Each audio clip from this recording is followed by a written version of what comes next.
if you Google January 6th, very simply, this is what comes up. All of these images, any news story, commemorations, celebrations, people just appalled by the sights of it, and just a tension point. 5 years ago, this failed coup, rather than an attempted coup. But I want us to be careful about just giving up the day, giving up January 6th. As a Christian, for one, January 6th is the last day of Christmas. Of the 12 days of Christmas, it's the last one. I'm not giving up the epiphany to a bunch of insurrectionists.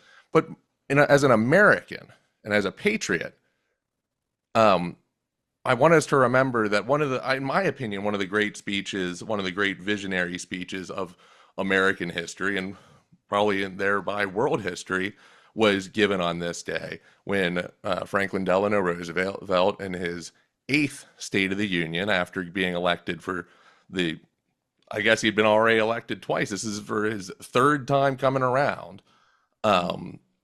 gave the speech introducing the four freedoms.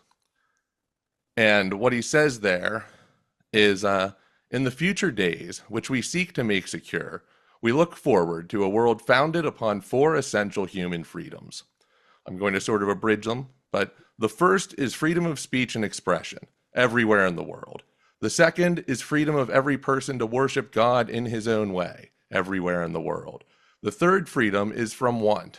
Or the third is freedom from want, which translates into world terms. The fourth is freedom from fear, which translated into world terms means a worldwide reduction of armaments to such a point in such a thorough fashion that no nation will be in a position to commit an act of physical aggression against any neighbor anywhere in the world. And that one resonates more today than I thought it was going to when I invited my next guest. My next guest is Professor Harvey J, author of The Fight for the Four Freedoms, What Made FDR and the Greatest Generation Truly Great. And you see here not only the book, but also the West Virginia Democratic Party adoption of the Economic Bill of Rights of the 21st century, which FDR introduced a second Bill of Rights, an Economic Bill of Rights, January 11th in 1944. And here to talk more about all of this. And I mean, I think it's really, really important that we understand that the times of FDR and what they were up against in terms of an oligarchy, in terms of corporatists, in terms of economic royalists, are pretty damn similar to what we're facing today. And with that, I'm thrilled to have you back, Harvey. Welcome back. That's good to see you. Very good to see you. Good to be Pleasure to seen, be and here. Happy New Year too. You're the first interview of the year, which I'm delighted by also. Let's hope it's a happier year in the course of the year than the last one. How's that? Well, it's I think I've heard it from you among others, it's in our power to make the world anew. And I think that's Thomas Paine, That is who we indeed. talked about the last couple of times you were on, and I invite people to go and check those interviews out in the shorts that we've clipped And from them. this I have to tell you, this is a hot week for me. January 6th, yesterday, from when we were recording, was the anniversary of the 1941 State of the Union message in which FDR makes the case for American preparedness against Nazis and imperialists. And then he turns to say that we should not give up what we have been accomplishing these past 10 years. And well, 8 years. But the point is that he then says what you read. Now that's the anniversary of that really phenomenal speech yesterday. This Saturday is the 250th anniversary of Thomas Paine's Common Sense, which is the pamphlet that turned the colonial rebellion that we were pursuing turned it into an American revolution. Okay, for not just independence, but also the making of a democratic republic. And then on Sunday of that same upcoming weekend is the anniversary of the Economic Bill of Rights speech, around which you and I have been doing a lot of work these past several years. So this is what I call a hot week, okay? Yeah, it's the beginning of carnival time again in the Christian traditions. It's what a way to kick it off as Americans, you know. Yeah. Um, And if there is such a yeah, thing as fate and serendipity and all of that, I must point out as well that on January 29th, that's Thomas Paine's birthday. And January 30th, the very next day, is Franklin Roosevelt's birthday. that So is. this is, Well, in I feel like there should January, be Twilight Zone music going right now. yeah, yeah, yeah. And well, in January is in the I think Greek, maybe also Roman mythology, named for Janus, the god of where we get the name janitors, doors opening and Oh, closing, beginnings and I endings. I just learned Um, something. that's he's the two-faced god of Uh-huh. and in our popular culture that's always used as like betrayal and all of this, but it's actually seeing the beginning and the end and the new year and all of this. Hmm. So yeah, with that, I'm so glad I got to teach you something every once in a while. Uh, If we can talk as long enough, you'll teach trivial me as that more. literally may be. Yeah. But as we were talking before starting recording, you highlighted to me that, this is the Economic Bill of Rights and the Four Freedoms were preceded by FDR talking about a Declaration of Economic Rights in 1932 Right. Yeah. in Okay. his So first presidential run. I'll start by saying, because I mentioned this as well, that we are confronting right now, or we're not confronting, we're in the midst of really a mortal national crisis. Okay. Because America, without some kind of pursuit of the promise of the Declaration, the pursuit of life, liberty, and the pursuit of happiness. If that is not a part of American life, then America, the United States, ceases to exist effectively. And at various times in our history, we've confronted that kind of mortal national crisis. We did so during the Revolution. They transcended the crisis not merely by fighting the British, but literally, truly, by turning a colonial rebellion into a revolution, not simply for independence, but also for the making of a democratic republic. Doing so is what enabled them to win against the British. In the 1860s, besides West Virginia, which is proudly displayed as a map behind you, in the 1860s, Americans confronted another utterly reactionary force in the Confederacy that was set upon tearing apart the Union, the United States. And Americans found it in themselves, led by Lincoln, to once again go radical and carry out what, in essence, what we could say was a second American Revolution. To win the Civil War, Right. it was essential that Lincoln and Union troops and the American people generally bring an end to the scourge of slavery. Because most people may not realize it, but a quarter of a million African Americans served in the cause to fight the Confederacy. Okay? And had they not been enlisted, look, I mean, Lincoln knew, as he said in his 1862 counterpart to the State of the Union message, he said, "We know what we must do." And what he said essentially was, we must bring an end to slavery. If we are going to prevail, we must bring an end to slavery. Now, the third and fourth national crises of that scale is what FDR had to confront.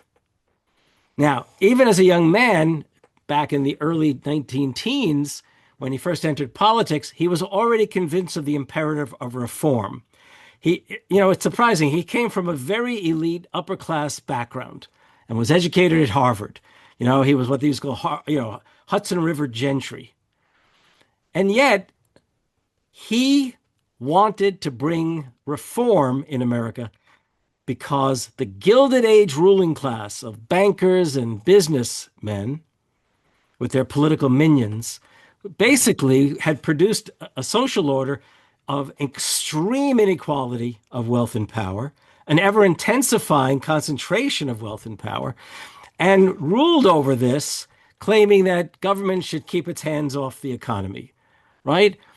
And to him, what that was doing, in essence, was denying to the vast majority of Americans the promise made back in 1776 of fundamental equality and a right to life, liberty, and the pursuit of happiness, not to mention what the founders in 1789 promised: we, the people, okay, would be sovereign, would govern this country. And he said, this Gilded Age ruling class, however much they may have led in the creation of an industrial revolution in America, they have monopolized wealth and power, and they have literally suppressed the promise of the Declaration. We must reform this order in order to redeem that promise. Now, to make the long story short, by the time he's going to become president, which is a good 20 years after he's entered politics, a time in which he's not had a string of successes. He suffered political defeat in 1920, and then he suffered polio. Well, he was stricken with polio, and you don't recover from polio. Okay, he would never walk again without aid, so he was in a wheelchair most of the time.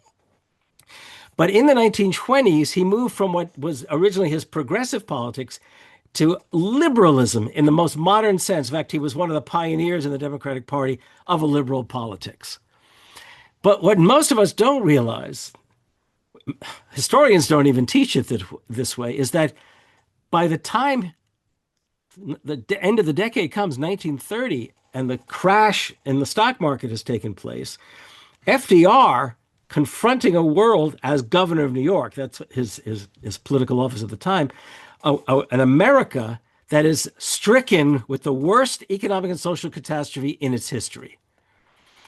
Literally, okay? And it was led by these conservative Republicans and if you like, in favor of this Gilded Age ruling class. Right. And these Republicans and many a Democratic politician as well believed you shouldn't interfere in the workings of the economy. The economy would right itself. Meanwhile, millions are losing jobs and homes and homesteads, as farms. I mean, hundreds of thousands of young people will eventually end up on the road because the parents can't sustain the family. I mean, it's devastating. And moreover, these Gilded Age rulers have brought the country not just into this catastrophe, but to the very verge of an authoritarian regime. Because when all this was happening, you heard voices, political and media type voices, saying maybe we need to appoint a dictator like Mussolini in Italy. Right. And FDR in 1930 is governor of New York, and he's definitely been entertaining running for president. I think he grew up believing he should one day run for president. His cousin Teddy had made it to the presidency. Why not him? Okay. Right. So, and he writes to a friend, and he says, and it's pretty clear he's got the Soviet Union and fascist Italy on his mind, okay? Proof of what happens if governments literally are reactionary and incite authoritarian revolutions leading to fascism and Soviet communism as examples. He said, I think it's time we make America fairly radical for at least a generation. Now, he didn't fear democratic impulses that the American people had. I mean, he himself often referred, he really knew his history, often referred to struggles of the past that had advanced the American And you mean process. small d democratic impulses, the kinds that in the Federalist absolutely. Papers everywhere were warned against mob rule, nothing to do with the Democratic Party, just for... Small d Democrat, or if you like, capital DEMOCRATIC. Okay, yeah. Something like that. Or italicized Democratic, however you want to present it.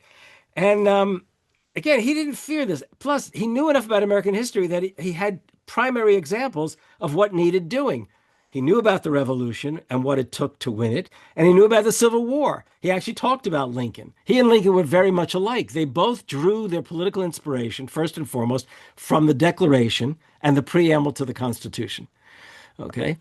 But FDR, even more than Lincoln, because more time had passed and there was more of a history to grasp, made even more of the struggles that working people and others and immigrants and native born alike had pursued in order to try to secure the promise of the Declaration and guarantee a larger we in we the people and more powers to the people. I mean, this was in his mind.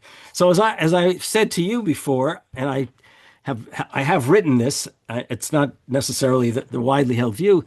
By 1930, Roosevelt, though he would never ever use either term, had become essentially a social democrat, seeing that government should not only, if you like, help people, it should empower people.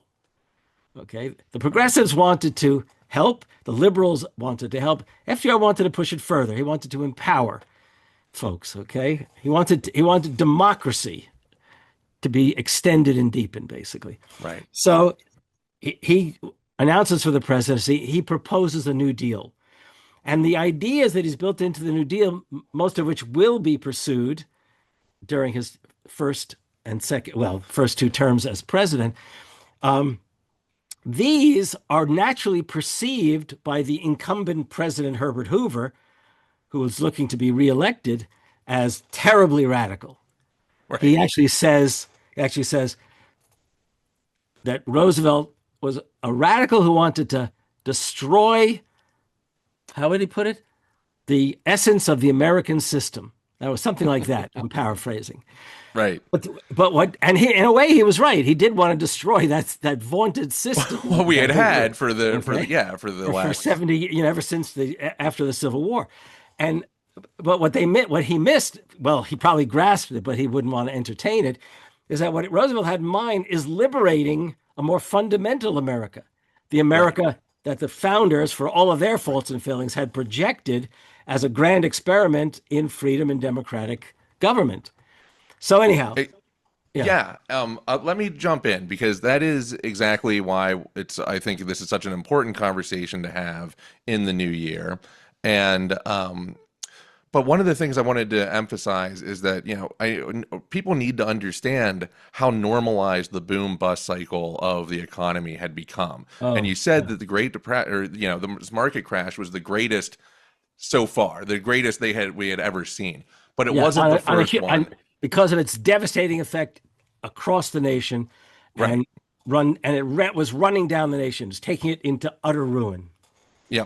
There was this overwhelming sense from the business side of the world that, that happens, and that's just, people are going to have to pay the price. The economy will right itself. It can't bear any regulation, et cetera, et cetera. Right. And if worse comes to worse, we'll appoint a dictator for the short term. Yeah, exactly. Well, and that's, Mussolini said fascism could be more appropriately called corporatism because it is the merger of state and corporate interests. Yes. This is what FDR is up against.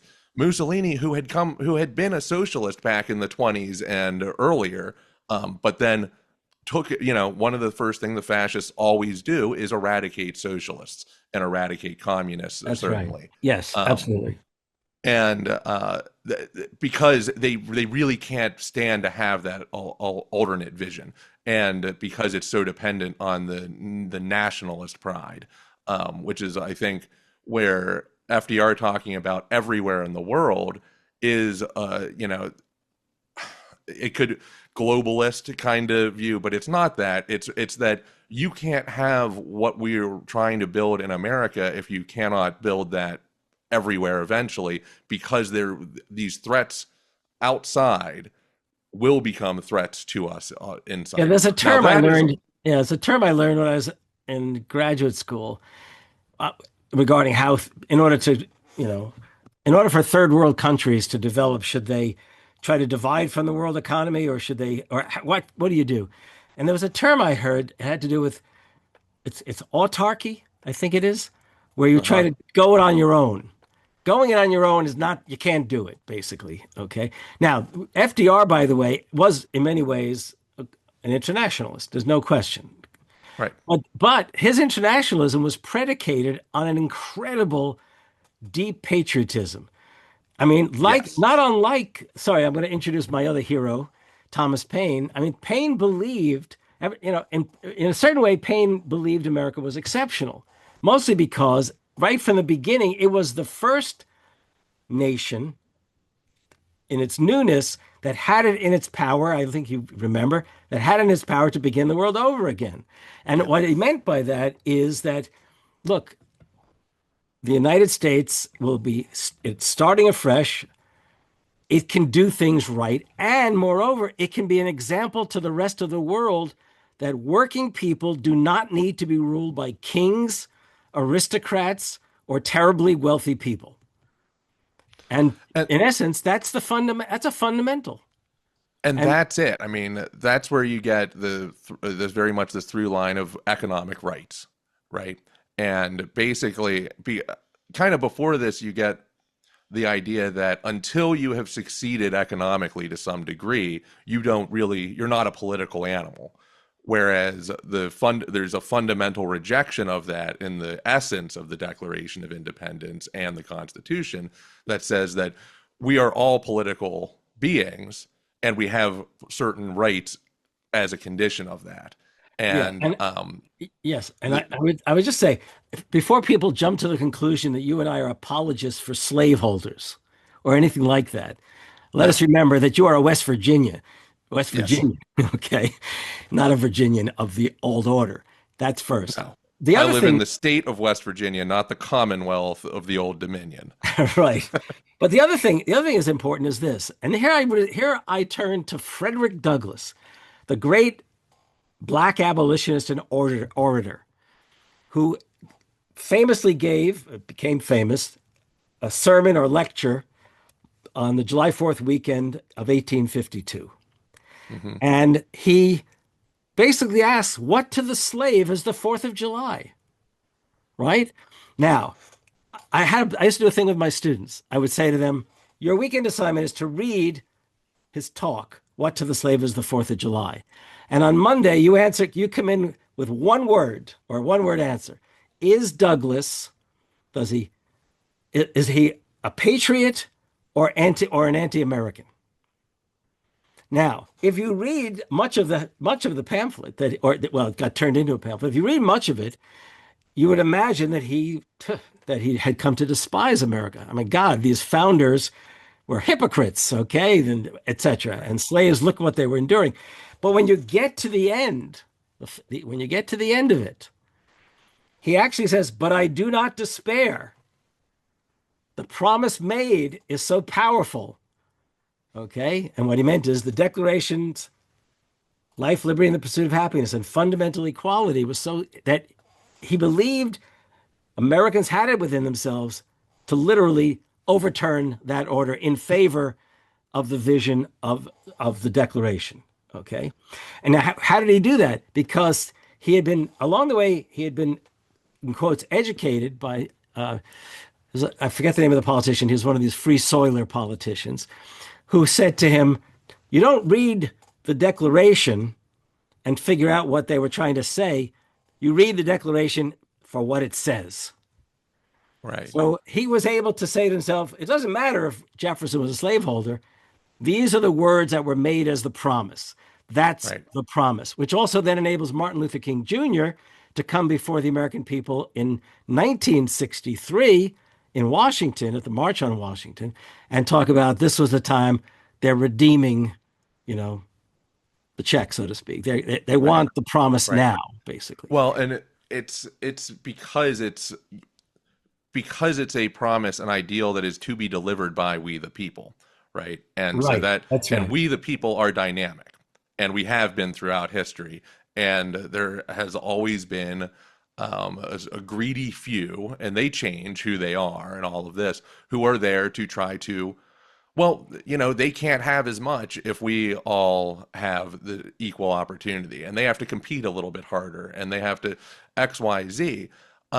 But I think most essentially with FDR and where what we're talking about here today between January 6th and January 11th, the days Right. between, Yeah. um, Is the is the development.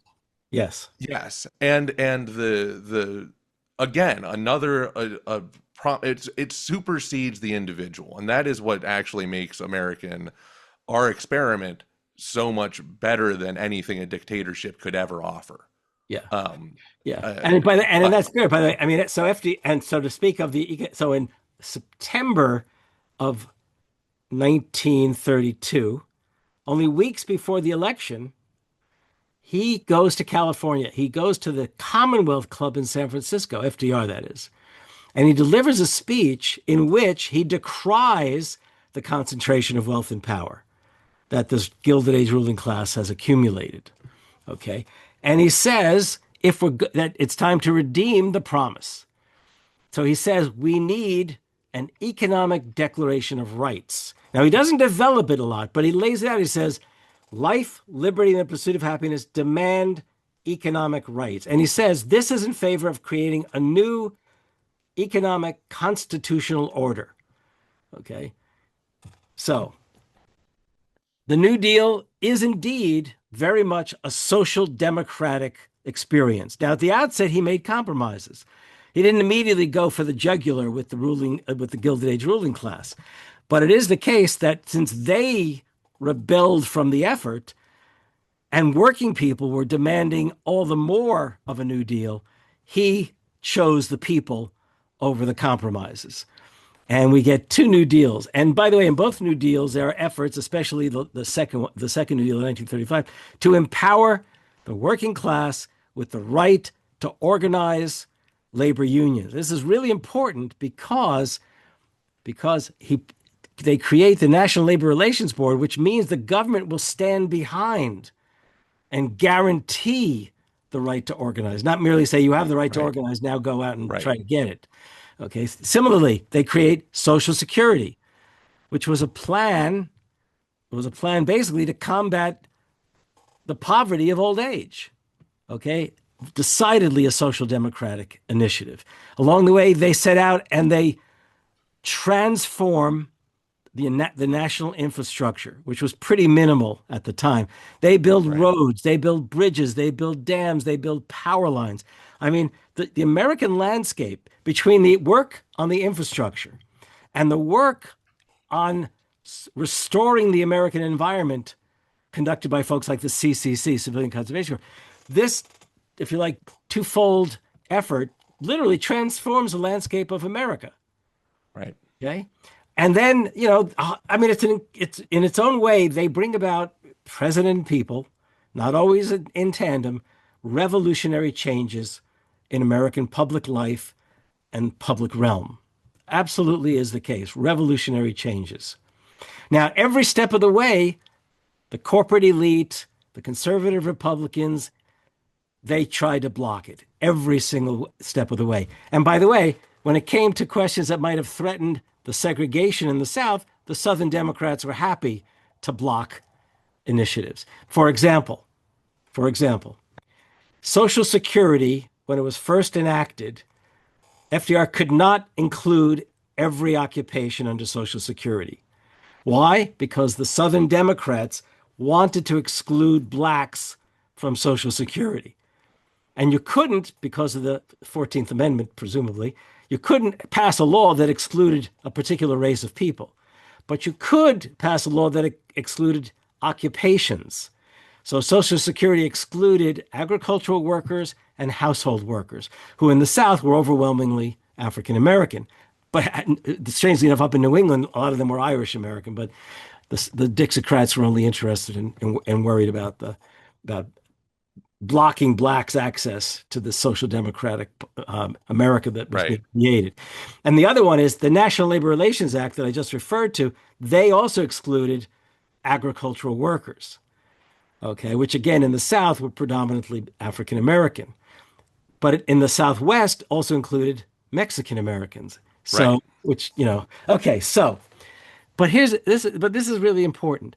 When FDR set out to defend what he was doing to Congress, he would explain it in terms of what was found in the Declaration, okay? The promise of America, what that demanded of government. Right. And he and Lincoln both. I'll jump in here because earlier in that speech, earlier in the Fourth Freedom speech, and this has been kind of the last line I'm going to read here has been ringing out with me a lot as I look at like the AI bubble and all of this. But he says, For there is nothing mysterious about the foundations of a healthy and strong democracy. The basic things expected by our people of their political and economic systems are simple.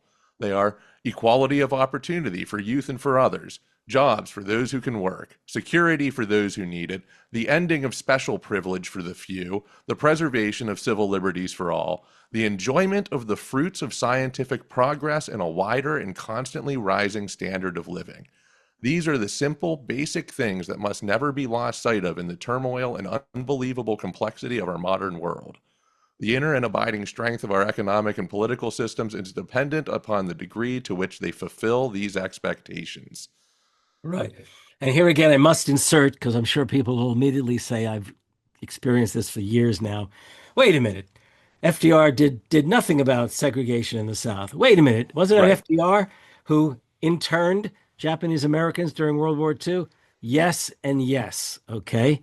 So this is not specifically a celebration of Well, FDR again, the man. he's not a dictator. He was called a dictator in the day and Right. afterwards. He was called a communist and all of this, and he certainly fell and his policies fell short, and he has fallen short as an individual, I'm sure.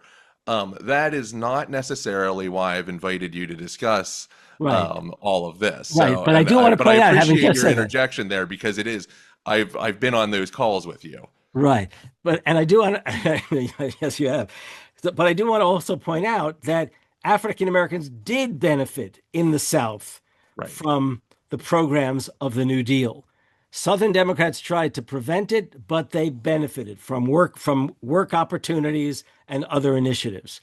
Okay. And the other thing I want to point out is Japanese Americans and other, in quotes, what we used to say minorities of the time, but especially Japanese Americans, despite what their families were subject to, all of these folks actively served, except, for a minority who said no, okay, actively served in the military and in the war effort in the case of World War II.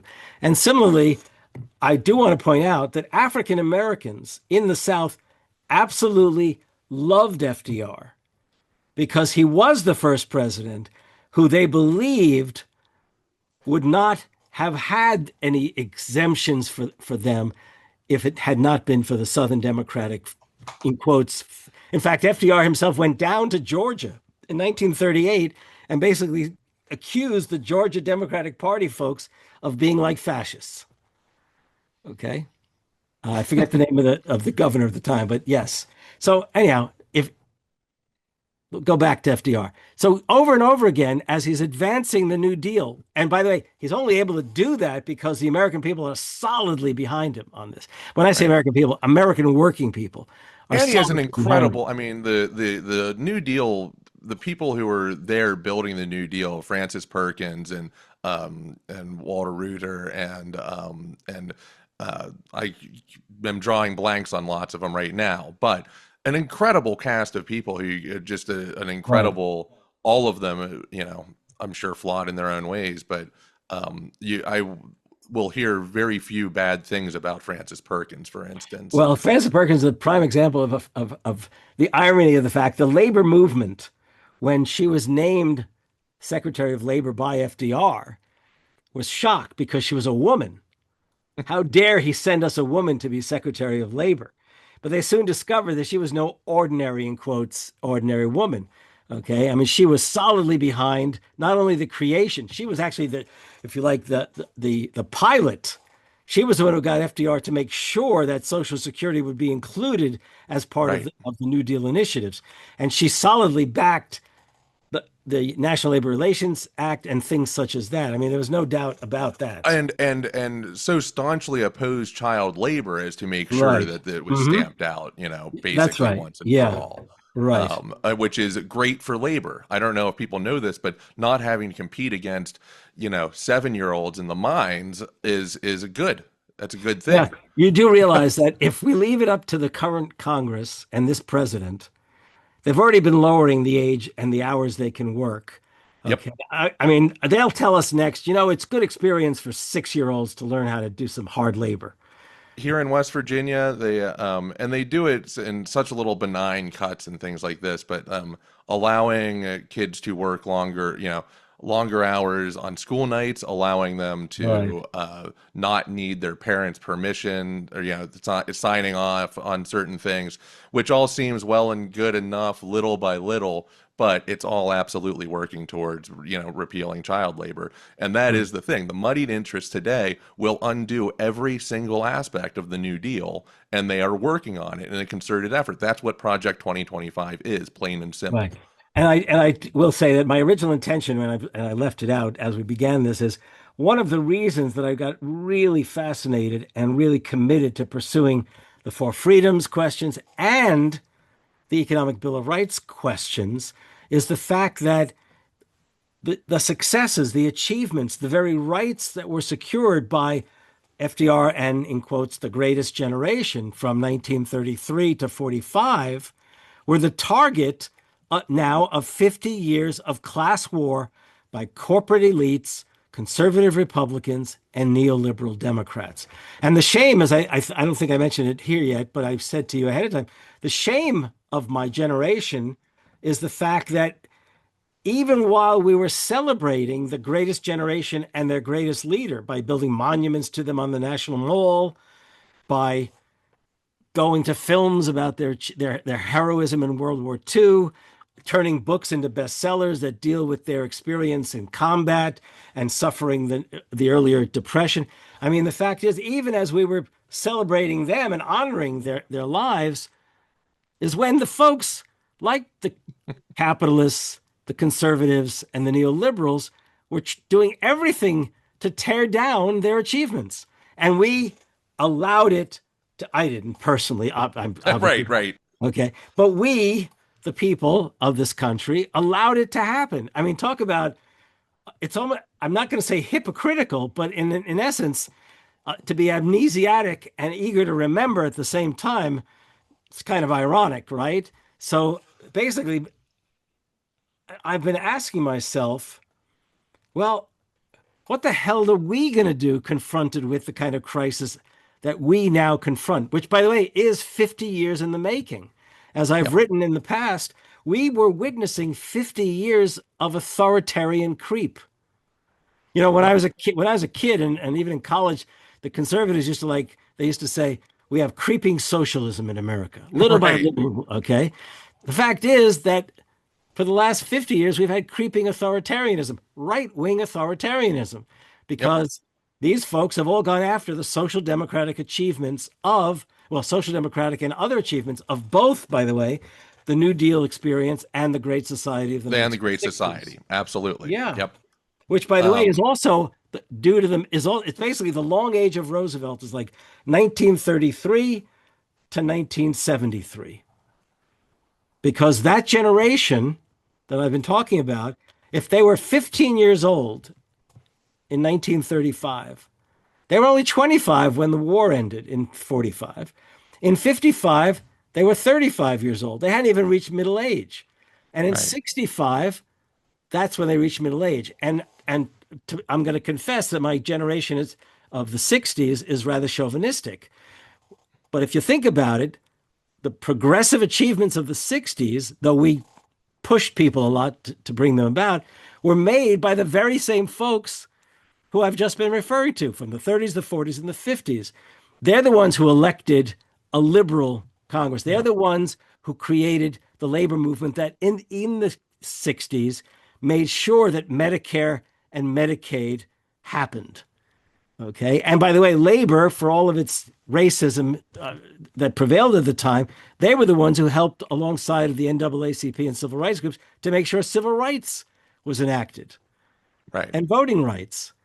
Okay. So, you know, we really do have to understand that this long age of Roosevelt from 33 to 73 was then under assault these last 50 years by the long age of what we used to say, we might have said Reagan, but now has become far worse than even Reagan may well have wanted when we now have authoritarianism in the White House, okay, poised, literally poised, as we saw by what happened today, to utterly crush democratic rights if given the opportunity. And And I'm for referring to the Minnesota murder today by ICE. yep, that was for the audience's sake. This is January 7th, and earlier today, a woman was murdered by ICE in her car. So yeah, that is very real unfolding. As I was reading some of FDR's speeches in advance of this conversation, one of the things that kind of stood out to me was he talks about the enemy without a lot. And Yeah, in one of his speeches, he begins by talking about how we've confronted the enemy without in basically 1776, and we've confronted the enemy within in the Civil War, and now we are confronting the enemy without again with World War II. Um, but I bet he would have loved to have said we also have the enemy within, because yeah, after he finished the well, he speech, does. I mean, he does. He's yes, he's very genteel about the way he says it, but yes, he is right. he it basically says, you know, if the citizenry won't cooperate with this, and he's talking specifically about the rich and the people That's right. who's calling on paying their taxes, then they'll have to confront the sovereign power of the state. But we'll shame them first that they must fulfill their patriotic Yeah, duty, and if they still will not do it, then we will use the sovereign power of the state. He's yeah, very genteel about all of it, but he is pretty clear about, you know, this is part of the opposite. This is part of what we have to face at home too. right. Oh, by the way, back in the mid 30s, this is I should point this out to give people a sense of just how much of a radical he was capable of speaking like. When he accepted the renomination for president by the Democrats in 1936, which occurred in Philadelphia. That's where they held their convention. He figured they're in Philadelphia, he should talk about the revolution. That's when he compares the corporate elite and the capital, the richest men of America in the 30s to the political royalists and Tories of the American Revolution. And I should point out that the folks who were rich really tried to take him down. The richest men in America, and I mean the richest men in America, organized the American Liberty League in 1934. In 1934, after the Democrats showed how popular the New Deal was, and they just literally swept Congress, which was a very unusual thing to do in the midterm elections. Right, right. Okay. So that what did they do? So they went after. They spent presumably millions of dollars on film strips and films and radio shows trying to point out that he was, as you said before, a communist, an authoritarian American. But by the way, working people ignored it. They thought it was all very silly. They loved this guy. You know, as one cotton worker, mill worker out of North Carolina wrote to the White House, he said, "You're my president. You're the first president who recognizes that my boss is a son of a bitch." So when he's accepting the renomination, he says, "You know, the economic royalists say that we want to overthrow American institutions." He says, "Well, no, but we do want to overthrow their economic power. We want to, and we must overthrow that power in order to sustain the march of democracy in America." And of course, they see their, you know, I've been reading through this book, The Gilded Rage by Jacob Silverman, and it's talking about Elon Musk and the radicalization of Silicon Oh Valley yeah, as the subtitle. And he's one of the tensions he's kind of exploring is how these people who's have been made unbelievably wealthy by all of the systems that yes, we have, are you turning that wealth to destroy every single system, every part of this system? And they, at some point, they see themselves as part of the institution. And I think this is, I mean, the parallels again, the enemies within we're facing right now, of the hoarding of science, the value of scientific progress, right? And yeah, that's why that line stood out to me, because what are we seeing right now? Just unbelievable public resources being funneled, not towards, you know, they can say that Project Genesis is like a Manhattan Project thing, but it's not. They're just shoveling money towards the private sector. yeah, And that's right. not the same thing as a massive public works project. Like, you know, I'm not in support of building a giant bomb that can level entire cities, but if we're going to do that, we should do it through a public works program. I don't support building some sort of god AI that's going to take over the world. But if we're going to do it, we should all benefit from it, and it should be publicly owned. So anyhow, so you're um, right. The for freedom of speech. I mean, in many ways, his entire look.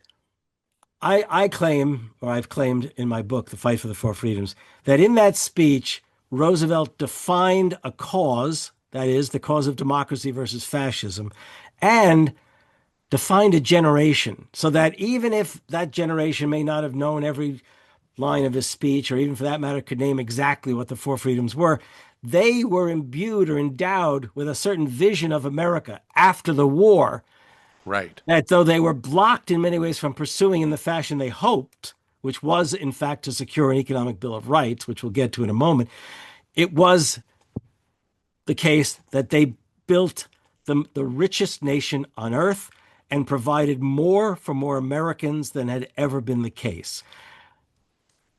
And, as I say, that the tragedy is that we failed to understand that after all those years, from the 30s to the 70s, the corporate rich once again declared war on this, if you like, new democratic politics and economy that had been created. Now, so during the Well, war, I just say on the people, on the yes, small demos, the people, right. all of us. Yeah, right. No, no, absolutely. Absolutely. And the proof of that is, um, um, what's his name?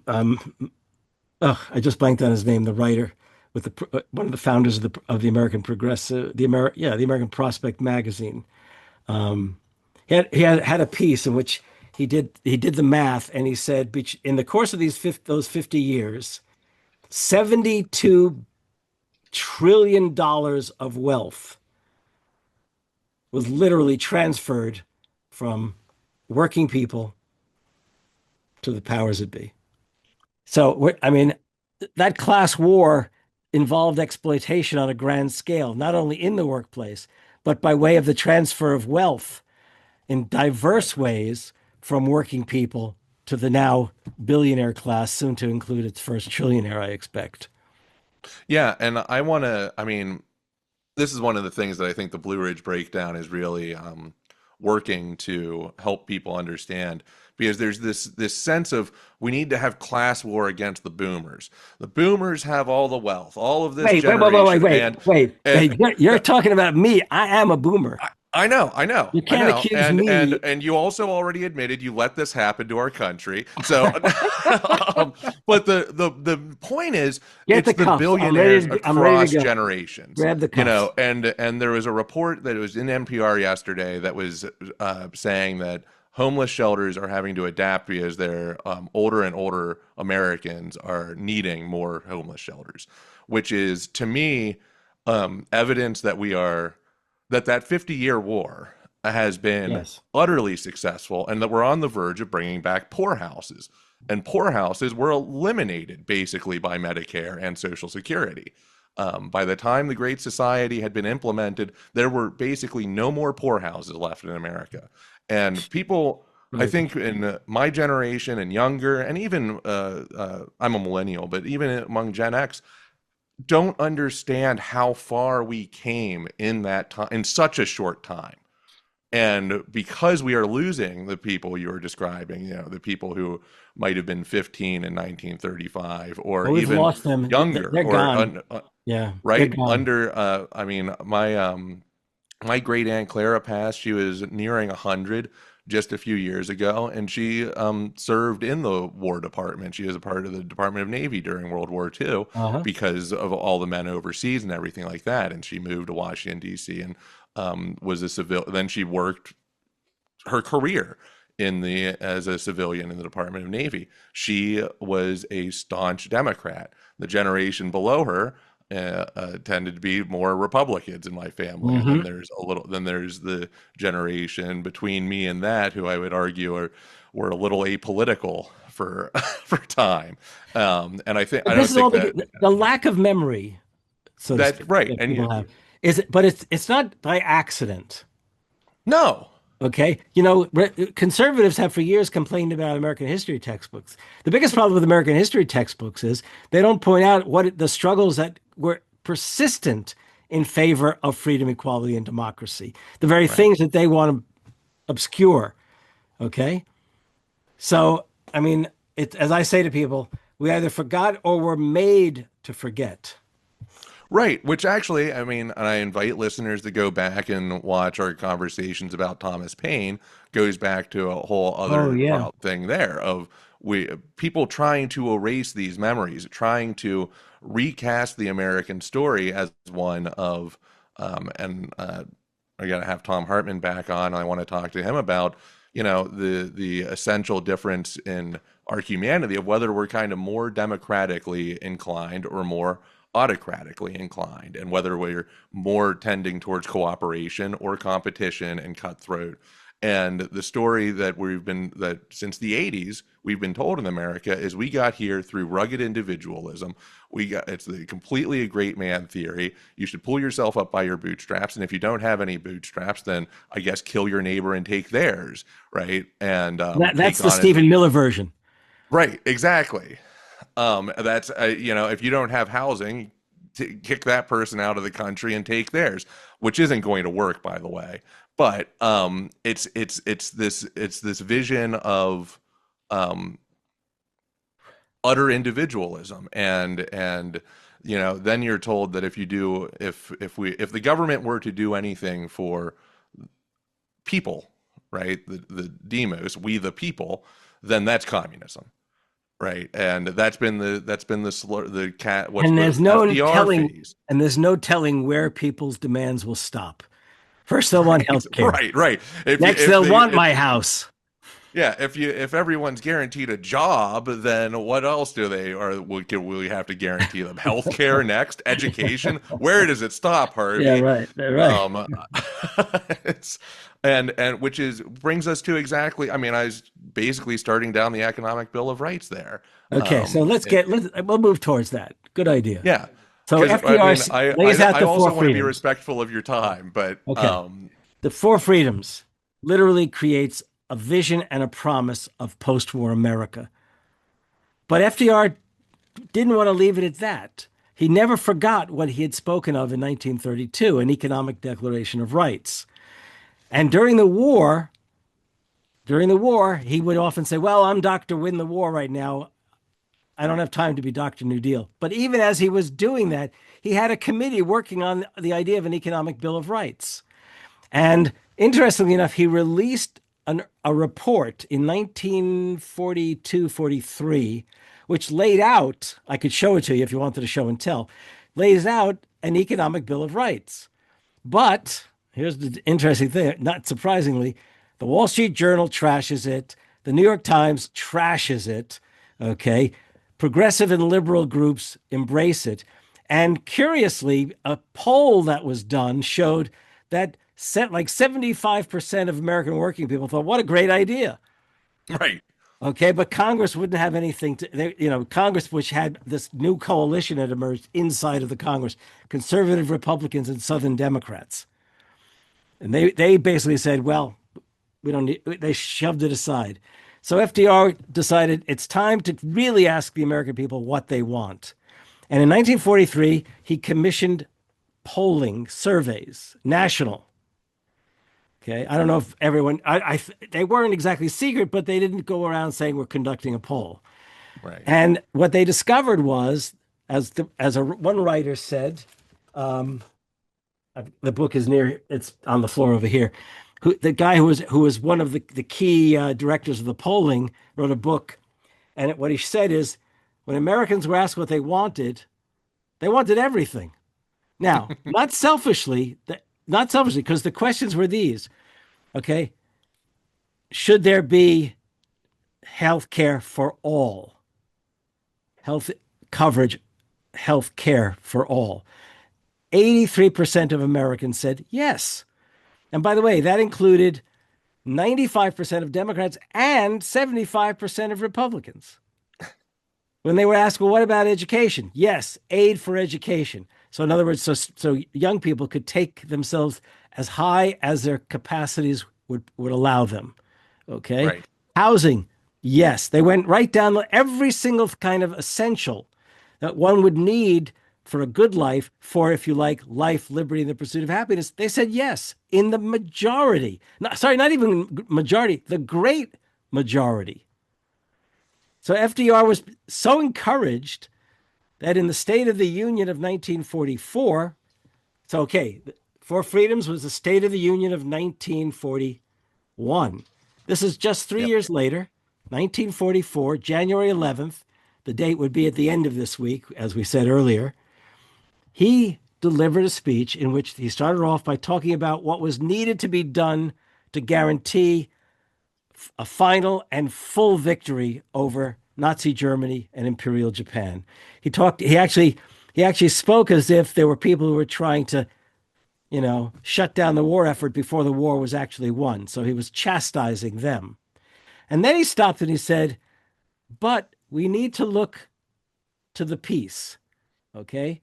And he talks about the fact that given what we've been through and given all that we've accomplished, we have come to accept. He says, there we go. We have come to a clear realization of the fact that true individual freedom cannot exist without economic security and independence.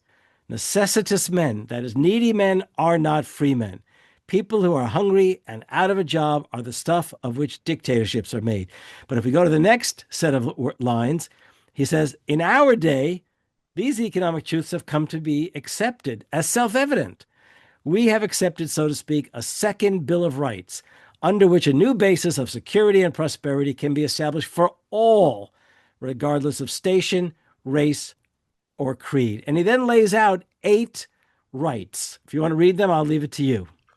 Oh, now I have to pull them back up. Well, that's okay. Basically, it was to make sure the very things that Americans wanted, housing, healthcare, education, that they would be assured to Americans.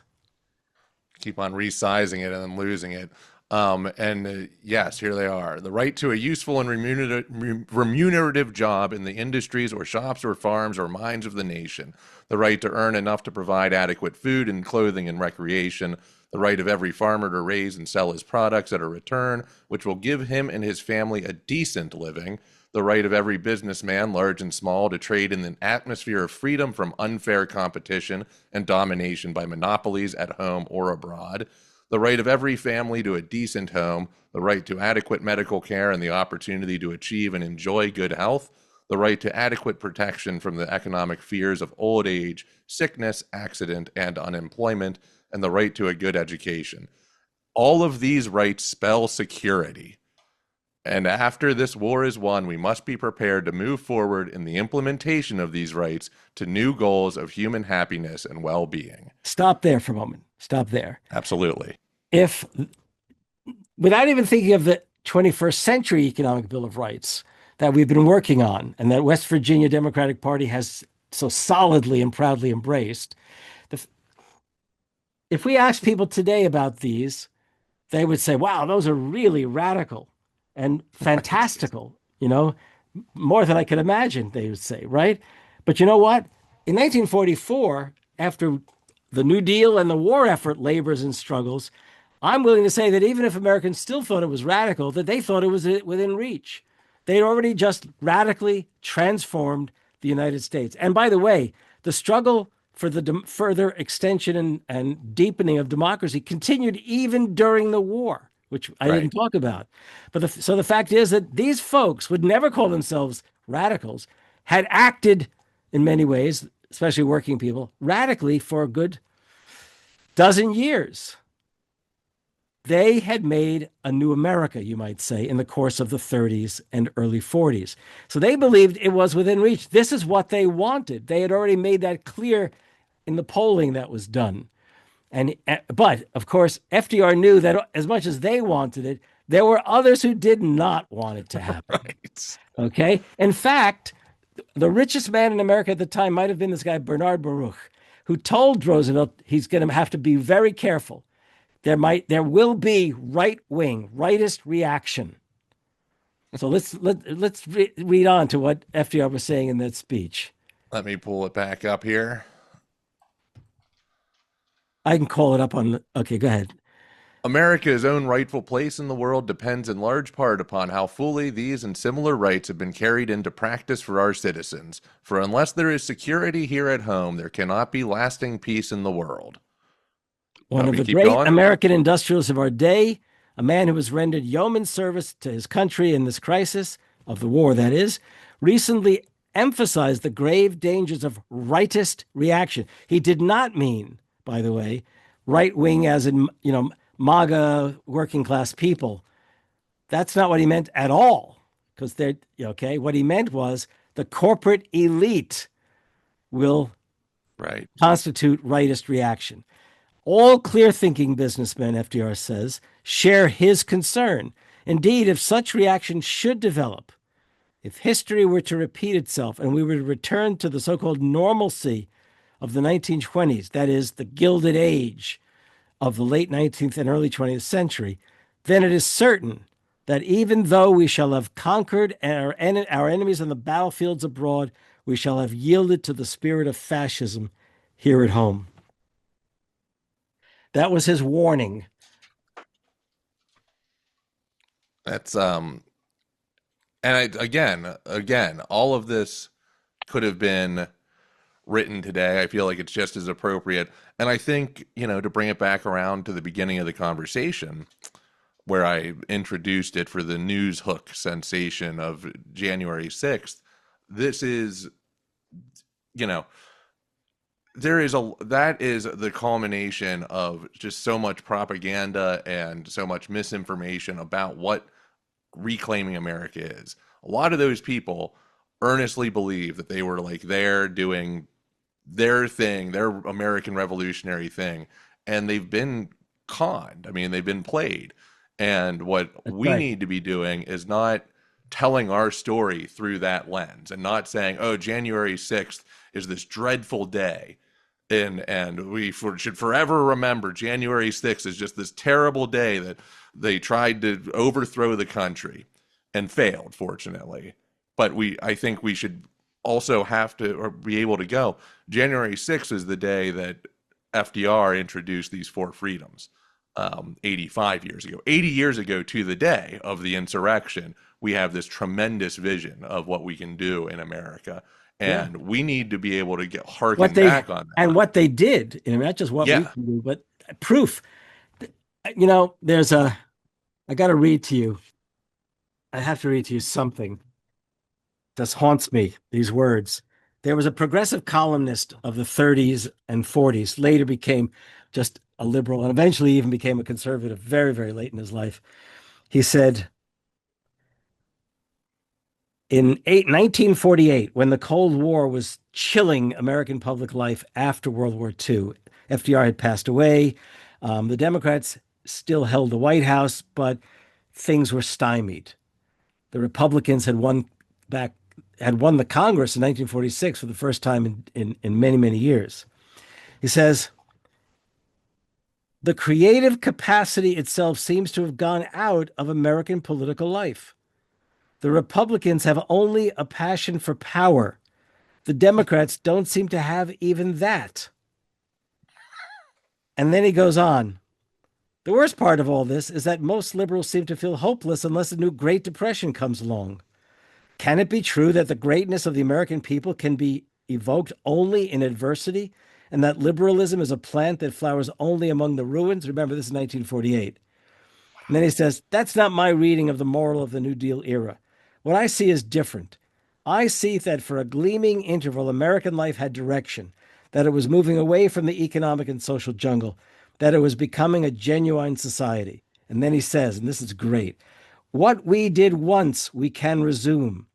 The tragedy lies in the waste of our experience, in the waiting while all the old blunders are committed over again.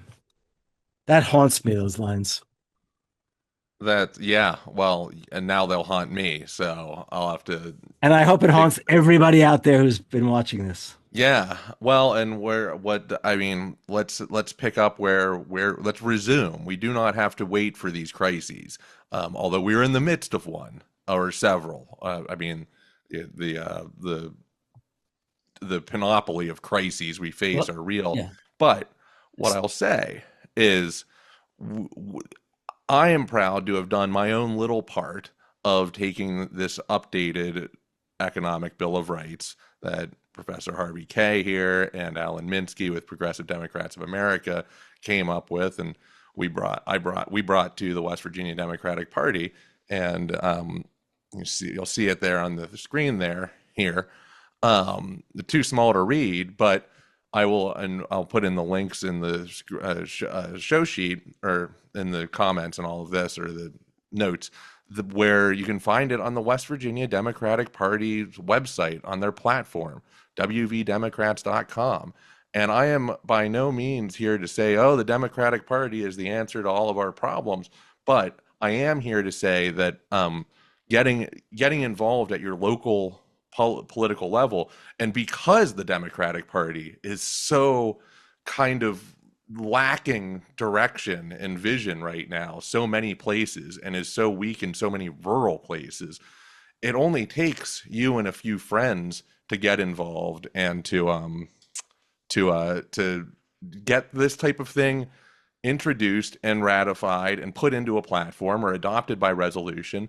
And why it's so essential is because it is a vision forward. It is a vision of what we want to do rather than just what we want to stop. And so that's my soapbox there on that. But Harvey, if you want to expand on, and I can't ever let it go without saying the beauty of the Economic Bill of Rights, and I'll read them off now as the West Virginia Democratic Party adopted them.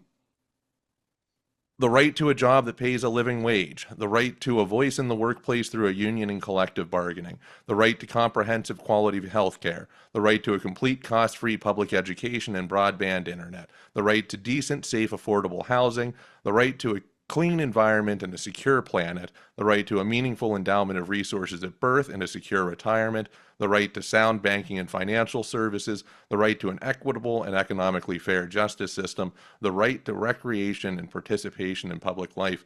These are universal rights, and they are rights that without securing them, we live in a nation of necessitous people. And where we have necessitous people, we have the fertile ground for fascism, as FDR said, to Right. paraphrase. Yeah. Yeah. Rather than paraphrase, this time I'm going to read again. Back in 1938, this was before the midterm elections, FDR said, as of today, fascism and communism and old line Tory republicanism are not threats to the continuation of our form of government.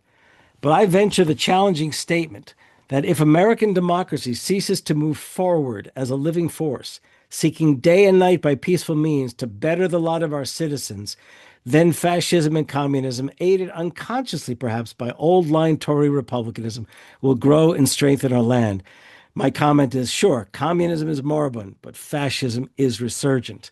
What he was saying is this: a democratic government, a government of the people, has a responsibility to the people to make sure that the needs are met. And more than that, to make sure that they have the capacity really to experience life, liberty, and the pursuit of happiness.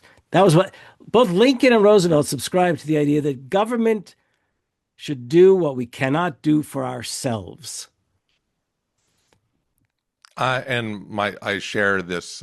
I share this idea of what our government, not the government. It's not something over there. Yeah. It's very much our government that we empower and should serve us, and we are not here to serve, except for beyond our patriotic duties to one another. Um, Harvey, it's always such a pleasure. I will say the guest has been Professor Harvey J, Professor Emeritus at University of Wisconsin Green Bay, author of a number of books. We've previously discussed Thomas Paine and the Promise of America. Go check out those two conversations today, talking about and around the fight for the four freedoms, what made FDR and the greatest generation truly great. I highly recommend both books, and go find Harvey's interviews other places too. And Harvey, thanks again, and Happy New Year. Well, thank you. And again, I want to thank you for all of the work you've put into enabling the Economic Bill of Rights to not be standing out in the forest, but literally on the platform of the West Virginia Democratic Party, which, by the way, the two key states that have endorsed it so far are the blue state of Massachusetts and the not long to be red state of West Virginia. Yeah, and it starts with man, there's a whole nother Yeah. conversation, but I'll say I can tell that we're hitting a note because the Republicans, our legislative session starts on Wednesday this year, Ah, uh-huh. January 14th, and the House Republicans December woke up and said, "Oh, you know what? We're going to focus on jobs and education and housing this time, and we're done with the culture war stuff. We're not going to let the culture war stuff get." And I thought, how bold of you to stand up against yourselves and say no more of the BS we've been working on. Now we're going to Yeah. start working on the stuff the Democrats are talking about. Congratulations. Right? This is how change happens. Right, Slowly at first and then very suddenly. right. So we'll keep up with it. And thank you again, Harvey. Thank you again Thank for you. all the work and Thank you. all the learning that I've continued to get from you. And we'll talk soon. You bet.